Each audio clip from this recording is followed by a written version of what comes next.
Assalamualaikum mayam. Aise video kuire thagattaba changju khara nungaite duna video semningai leite duna dum pangsem semjalle kuire thagattaba adugi ado mayamna kari video semo haibdu so mayamna comment ta haibiramo ai ngambra inge hu khusajiri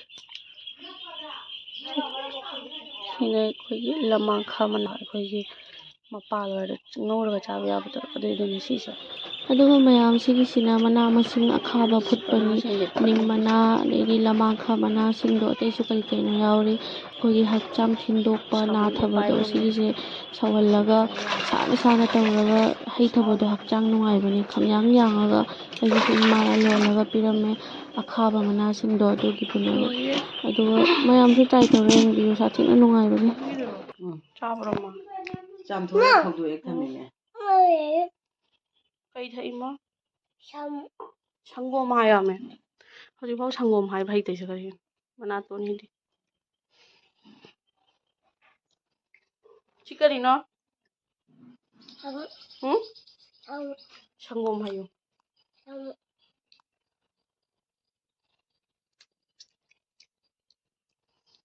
ꯁꯤ ꯂꯣꯏ ꯆꯥꯖꯜꯂꯅꯨ ꯊꯝꯖꯜꯂꯨ ꯍꯧꯔꯦꯟ ꯉꯣꯏ ꯁꯤ ꯇꯧꯕ ꯃꯥꯅꯤ ꯆꯥꯔꯗꯤ ꯁꯤ ꯑꯝꯇꯪꯒ ꯂꯧꯍꯧꯔꯣ ꯑꯗꯨ ꯊꯝꯖꯟꯈ꯭ꯔꯒꯦ ꯃꯅꯥꯇꯣꯟꯁꯤꯗꯤ ꯌꯥꯗ꯭ꯔꯦ ꯀꯅꯥꯅ ꯂꯩꯔꯛꯏꯃꯣ ꯑꯩꯅ ꯍꯪꯉꯨ ꯀꯅꯣ ꯂꯩꯅꯣ ꯍꯥ ꯀꯅꯥꯅ ꯂꯩꯔꯛꯏꯃꯣ ꯍꯥꯏꯌꯨ ꯌꯦꯡꯒꯦ ꯀꯅꯥꯅ ꯂꯩꯔꯛꯏꯃꯣ ꯍꯪꯉꯨ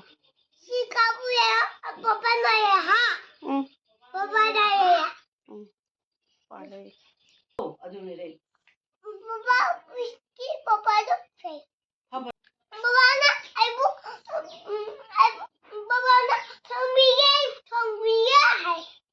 ꯅꯪꯒꯤ ꯄꯄꯥꯗꯣ ꯀꯔꯤ ꯇꯧꯔꯤꯃꯣ ꯊꯣꯡ ꯀꯥꯞꯄ ꯆꯠꯈ꯭ꯔꯦ ꯀꯥꯏꯗ ꯄꯄꯥꯗꯣ ꯀꯔꯤ ꯇꯧꯔꯤꯃꯣ ꯀꯔꯤ ꯑꯣꯏꯔꯤꯃꯣ ꯅꯪ ꯄꯄꯥꯗꯣ ꯄꯨꯂꯤꯁꯅꯤ Army hay army. Army puito army. ꯀꯥꯏꯗꯅꯣ ꯄꯨꯊꯣꯔꯛꯑꯒ ꯃꯈꯩꯁꯦ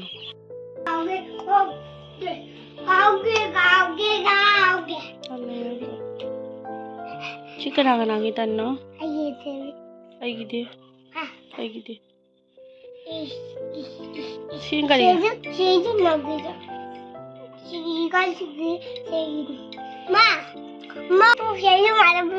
이싱 ꯊꯛꯀꯦ 하이더니 이싱 ꯑꯆꯧꯕ 하이세 그리 하이모 나 흥들어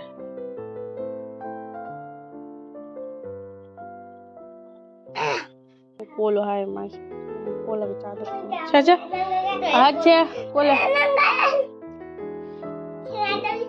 레이로 랑 액팅 tꯧꯗꯅ 오 꼴로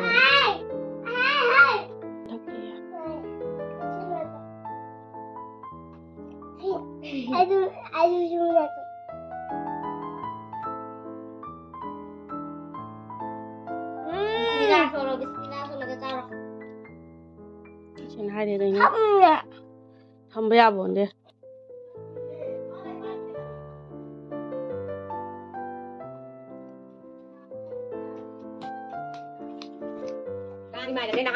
야라니 ꯌꯥꯝ ꯂꯩꯖꯅ 오늘 그래 영으로 내비 레이 마게 야 아빠 거시 와 여러 가지 마 시영 스크루 시가 떠버려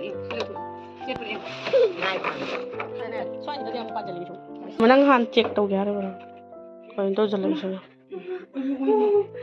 mahanu min han dai daw ai 오래네 아마 오늘 날 먹는 게 하신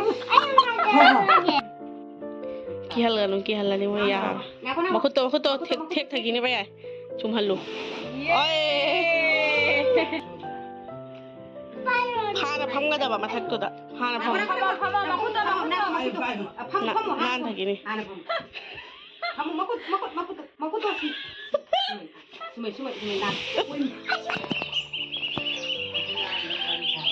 좀 맑아지지 몸잘람하고 락분 여기 दुकान से खलाई आज की अच्छा पुलवा ये चार्जर खाई चारम्मद स्कूल गया चलेंगे मखल की लेबने सिंगिसो ꯃꯣꯔꯣꯛꯀꯤꯒ ꯆꯅꯝꯒꯤꯒ ꯅꯣꯡ ꯃꯪꯉꯦ ꯐꯖꯅ ꯉꯁꯥꯏꯗꯩꯁꯨ ꯆꯨꯔꯝꯃꯦ ꯍꯧꯖꯤꯛꯁꯨ ꯃꯪꯈꯠꯂꯛꯑꯦ ꯑꯃꯨꯛꯀ ꯑꯍꯠꯇꯤ ꯍꯧꯖꯤꯛꯐꯥꯎ ꯇꯨꯝꯍꯧꯔꯤ ꯄꯨꯡ 3:30 ꯇꯥꯔꯦ ꯑꯍꯠ ꯍꯧꯖꯤꯛꯐꯥꯎ ꯇꯨꯝꯍꯧꯔꯤ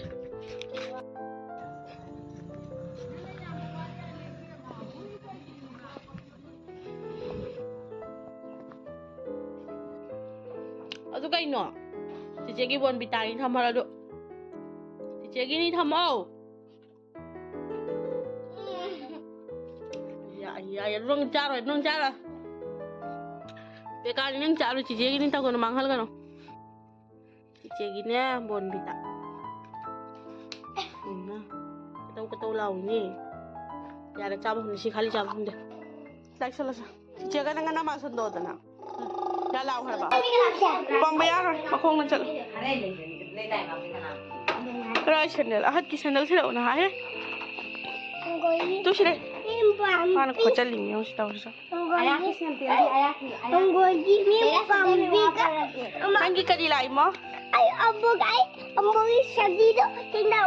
ꯉꯥꯏꯈꯣ ꯃꯥ ꯁꯦꯟꯗꯜ ꯇꯣꯡꯉꯛꯈꯤꯒꯦ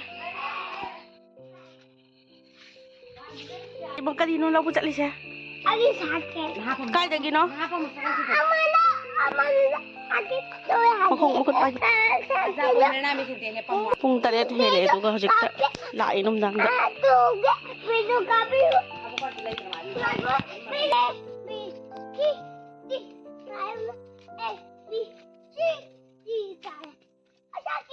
ꯑꯩꯈꯣꯏꯅ ꯍꯥꯟꯅ ꯊꯣꯛꯂꯛꯑ ꯃꯥꯜꯂꯦ ꯃꯣꯏꯗꯒꯤ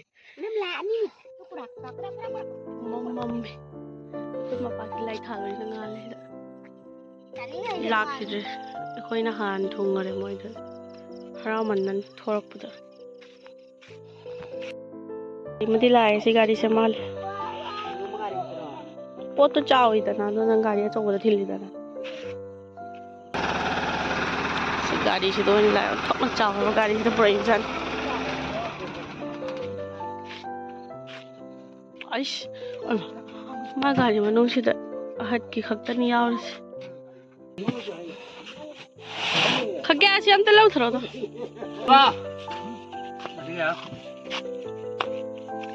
ꯀꯅꯥꯏ ꯁꯥꯏꯀꯜꯅꯣ ꯁꯤ ꯂꯥꯛꯏꯁꯦ ꯅꯪꯒꯤꯔꯣ ꯇꯧꯍꯜꯂꯦ ꯃꯥ ꯉꯝꯒꯔꯤ ꯑꯩ ꯊꯧꯕꯤꯔ ꯂꯣꯏꯔꯦ ꯉꯝꯕꯔ ꯉꯝꯗꯔ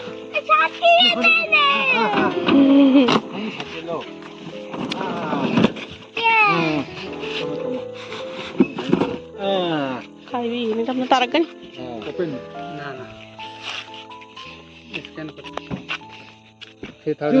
to cycle yum chalaga amno yum chalaga yum lumine phana bulumine kaya mako ka thangala poro hake 좀 눈도 많이 다 ya la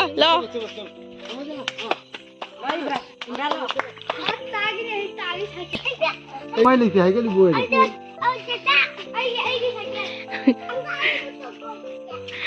kaya mana ka thangala puro chal pocha chawi baduna si par ba si hairoi do yai nong ba oire to na bi tho khara si oire wow ta waye hi ura pu hara cho imra nang pu hara oire gi ada ni लेके है कोदमी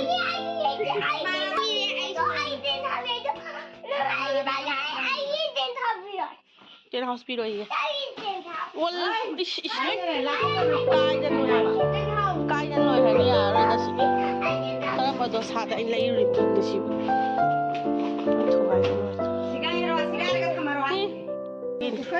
मैं check करो बिदाई because कहीं हावक तर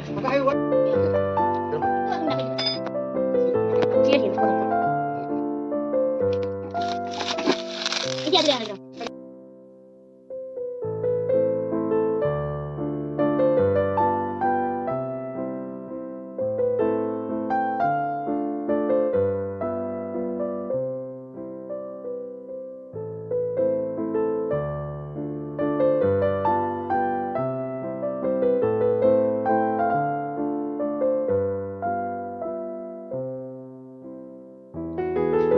चलना लोई रे हद तो वाई भी आते فجأة هايرو السلام عليكم من هاي 사용군다. 그럼 siapa tuh sakna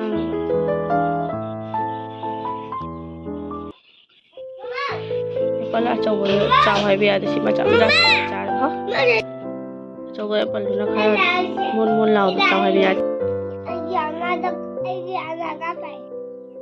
aduh kai pun haro si kai haro ya for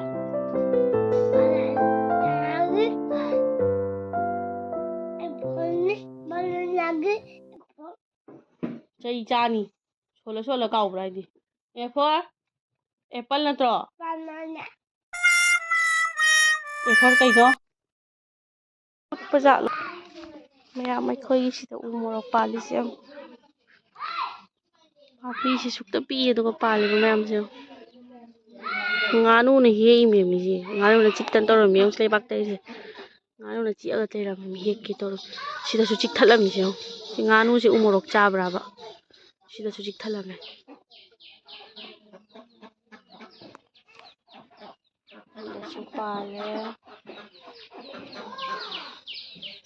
Ito su pala. Hito ke na talo nganu ni hito.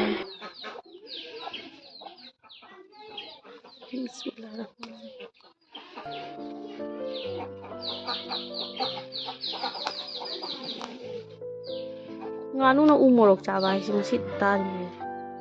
Si nganu si jo. Jikti ami nganu si. Nganu su umurok chakhala ito wise. Kanino kaya kita ba imani. Si asang mamlay na si hero ki asang man.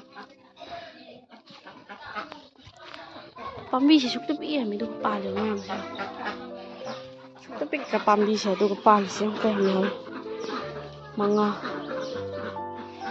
sino kayo sino mo ang ubi na.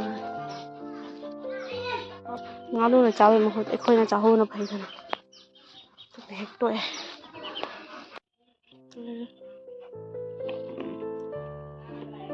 Sunai budok lum na putho halaga thau nai na duga thau ha biya de ram. Dumi il laga puna bro. Ki mami. Tumiki. Hai breng thau se. Hai tia.